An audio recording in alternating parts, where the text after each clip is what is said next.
नमस्कार दोस्तों, स्वागत है आपका अपना यूट्यूब चैनल बीपीएस एजुकेशन में। मैं वीरेंद्र प्रताप सिंह। तो जैसे कि आप यहां पर देख पा रहे होंगे, ये पेपर है 17 तारीख 12वां महीना सन 2022, यानी सन 2022 का इलाहाबाद हाई कोर्ट का जो पेपर है उस पर हम डिस्कस करने वाले हैं। तो चलिए शुरुआत करते हैं पहले क्वेश्चन से। पहला क्वेश्चन हमारा ये दिया है कि प्रदत्त श्रृंखला को पूर्ण कीजिए, यानी ये जो श्रृंखला दी है उसको हमें पूरा करना है। देखो 36 में से 2 घटा देंगे 34, 34 में से फिर 4 घटा देंगे 30, 30 में से फिर 2 घटा देंगे 28, 28 में से फिर 4 घटा देंगे 24, और 24 में से फिर 2 घटा दो तो कितना आ जाएगा 22। यानी पहले मतलब पहले 2 घटाना है, फिर 4 घटाना है, फिर 2, यही सिस्टम चल रहा। अगले क्वेश्चन की बात करते हैं, क्वेश्चन नंबर 2 की। इसमें कह रखा है कथन का ध्यानपूर्वक अध्ययन करके सही निष्कर्ष का चयन कीजिए। कथन है सभी कारें हैं, सभी बसें कार हैं, सभी स्कूटर बसें हैं। तो हमें ये बताना है क्या। देखो कैसे करेंगे, ये रीजनिंग का सवाल दे दिया है इन्होंने शुरू में, इसको मैं हल करके बताता हूँ। तो जैसे कि निष्कर्ष में दिया है यहाँ पर, ये कह रखा है कि सभी बसें कारें हैं, ठीक है ना। सभी बसें कारें मतलब ये एक डायग्राम बना इस तरह से, ये क्या हो गया, ये बस हो गया। सभी बसें क्या बना दी इन्होंने, कार बना दी, ठीक है। सभी बसें कारें हैं और सभी स्कूटर बस है, मतलब स्कूटर बस के अंदर आएगा, ठीक है। यहाँ पर आ जाएगा आपका स्कूटर।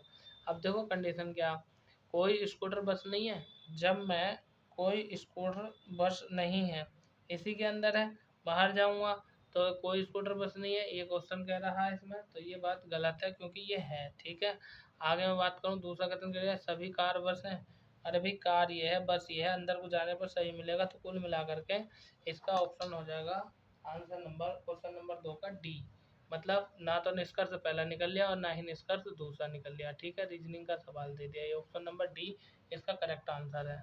क्वेश्चन नंबर 3 में कह रखा है सूची 1 का सूची 2 से मिलान कीजिए, यानी इस वाली सूची का इसमें हमें देखना है। देखो क्वेश्चन काफ़ी बड़ा है, पूरा नहीं आ पा रहा है, लेकिन मैं प्रयास करूँगा आपको पूरा दिखाने का।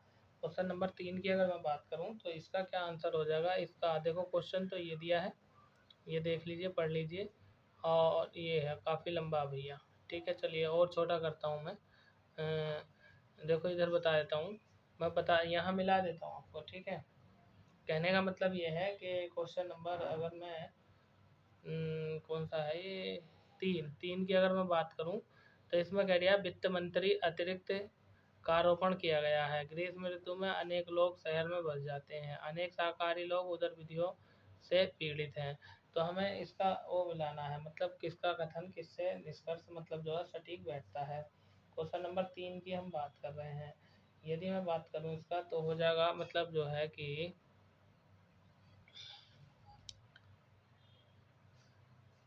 छोटा करना ही पड़ेगा, दिख रहा है। चलो मैं छोटा करने का प्रयास करता हूँ। तो चलिए इसे मिलाते हैं। पहला दिया है ये वित्त मंत्री ने अतिरिक्त कारोपण किया है, तो ये हो जाएगा इसमें देश का राजकोषीय घाटा हुआ इसलिए, तो मतलब पहले का हो जाएगा तीसरा। देखो पहले का तीसरा हो जाएगा। दूसरी बात है ग्रीष्म ऋतु में लोग अनेक शहर से बाहर चले जाते हैं, तो ये है तुम्हारा इसका हो जाएगा निर्धनों की साक्षरता दर में सतत वृद्धि हो रही है। तो यानी पहले का हो जाएगा तीसरा, दूसरे का हो जाएगा दूसरा। अब तीसरे की अगर मैं बात करूं तो तीसरा कह रहा है कि अनेक शाकाहारी लोग उधर व्यापार विधियों से पीड़ित हैं। तो अगर मैं बात करूं तीसरे की तो तीसरे का हो जाएगा आपका ये डी, ग्रीष्म ऋतु में पर्यटन को अच्छा राजस्व प्राप्त होता है। और डी की मैं बात करूं तो डी का हो जाएगा आपका पहला वाला। तो इसके ऑप्शन दूसरी तरफ दे रखे हैं, इस क्वेश्चन को नोट कर लो, ऑप्शन में दिखा देता हूँ। इसके ऑप्शन ये दे रखे हैं, तो इसका राइट आंसर हो जाएगा ऑप्शन नंबर डी। दोबारा देख लेना रिवर्स करके। अगर बात करें हम क्वेश्चन नंबर 4 की, तो क्वेश्चन नंबर 4 में भी ऐसे ही दे रखा है, यानी सूची का मिलान कीजिए। तो देखिए अगर मैं बात करूँ तो ये है organisation of Arab petroleum exporting countries, तो ये कौन हो जाएगा, इटली है। यानी पहले का चौथा, देखो पहले का चौथा एक में मिल गया डी में, तो इसी से आपका करेक्ट आंसर हो जाएगा, ठीक है। ये करिएगा ग्रुप ऑफ 7 यानी G7, ग्रुप ऑफ G7 की हम बात करें तो इसका सही आंसर हो जाएगा ऑप्शन नंबर बी सऊदी अरब।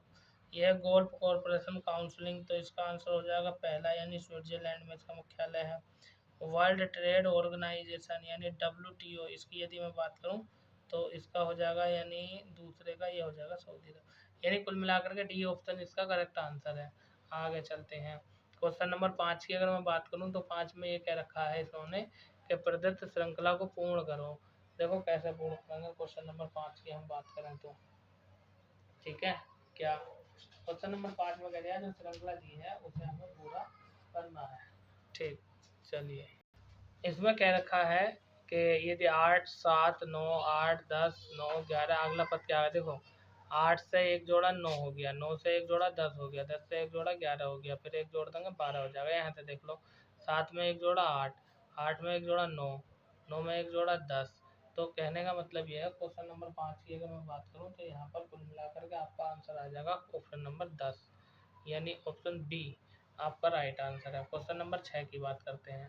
क्वेश्चन नंबर 6 की अगर मैं बात करूं तो ये भी मिलान करने वाला भैया पेपर हार्ड था 2022 का ग्रुप, ठीक है, यानी जो इलाहाबाद हाई कोर्ट का था। देखो सिलिकेट और प्रिंट स्क्रीन गोल्ड और ओपन व्यू ब्लैक डॉक्यूमेंट, तो हमें क्या करना है, ये कंप्यूटर से संबंधित क्वेश्चन दिया है, यानी सिलेक्ट ऑल करेंगे तब हम क्या दबाएंगे, ठीक है। ऑप्शन इसके यदि मैं बात करूँ क्वेश्चन नंबर 6 की, तो इसके ऑप्शन दूसरी साइड में दिए हैं, अभी मैं दिखा दूंगा। क्वेश्चन नंबर 6 का करेक्ट आंसर हो जाएगा आपका, इधर दे रखा है दूसरी साइड में। चलो मैं यहीं बता देता हूँ, यहीं मिला कर दिखा देता हूँ आपको। कहने का मतलब ये है कि ए का तो हो जाएगा आपका दूसरा, ए का हो जाएगा दूसरा, ठीक है। यानी पूरा डॉक्यूमेंट सेलेक्ट करना तो कंट्रोल प्लस ए। और यदि मैं बात करूँ वी की, यानी बोल्ड के लिए हो जाएगा आपका चौथा, यानी पर्ट स्क्रीन। और यदि मैं बात करूँ आपको इसका सी का, तो सी का हो जाएगा पहला, यानी ये इसका था, ये सी का हो जाएगा पहला, सी का पहला ये वाला। और डी की यदि बात करूँ तो डी का हो जाएगा, डी का हो जाएगा तीसरा, यानी डॉक्यूमेंट ओपन ये। अब मैं ऑप्शन दिखा देता हूँ आपको। देखो भैया इसके ऑप्शन इधर दे रखे थे, क्या करें बड़ा है नहीं आ पा रहा तो आप मिलान कर लेना एक बार सही से, ठीक है। चलिए क्वेश्चन नंबर 7 की अगर मैं बात करूं तो इसमें कह रखा है कि महाराष्ट्र में भक्ति आंदोलन का प्रेरणा किसे माना जाता है, तो भैया एकनाथ को माना जाता है। आगे यदि हम बात करें क्वेश्चन नंबर 7 की, तो इसमें कह रखा है कि निम्नलिखित घटनाओं को उनके घटित होने के वर्ष के क्रम में सुव्यवस्थित करें, ठीक है। तो क्वेश्चन नंबर 8 का जो करेक्ट आंसर हो जाएगा, तो सुव्यवस्थित करने का मतलब वो इसके भी ऑप्शन बड़े बड़े दे रखे हैं इन्होंने। तो देखो 8 में क्या रखा है इन्होंने कि हमें ये बताना है कि कौन सी घटना पहले घटित हुई, मतलब क्रम से बताना है इसका। तो महात्मा गांधी का प्रादुर्भाव की यदि मैं बात करूं तो इसका जो सही डेट हो जाएगी वो 1915 हो जाएगी, मतलब जो महात्मा गांधी भारत आए थे। आगे हम बात करें बंगाल विभाजन की, तो भैया बंगाल विभाजन की यदि मैं बात करूं तो ये 1905 में हुआ था। कब हुआ था? 1905 में। और रोलेट सत्याग्रह की यदि मैं बात करूं तो रोलेट एक्ट 1919 में हुआ था। वहीं दांडी मार्च की अगर मैं बात करूं तो ये 1930 में हुआ था। और खिलाफत आंदोलन की अगर हम बात करते हैं तो ये भी 1919 में हुआ था, ठीक है। हमें बताना है इसका सही क्रम। तो भैया पहले तो ये आएगा 1905, यानी पहले कौन सा आएगा 1905 की यदि हम बात करें तो पहले वी आएगा, ठीक है। पहले बी आएगा, फिर 1905 के बाद कौन आएगा 1915, यानी ऑप्शन नंबर सी, BACED, ये करेक्ट आंसर इसका हो जाएगा। आगे चलते हैं।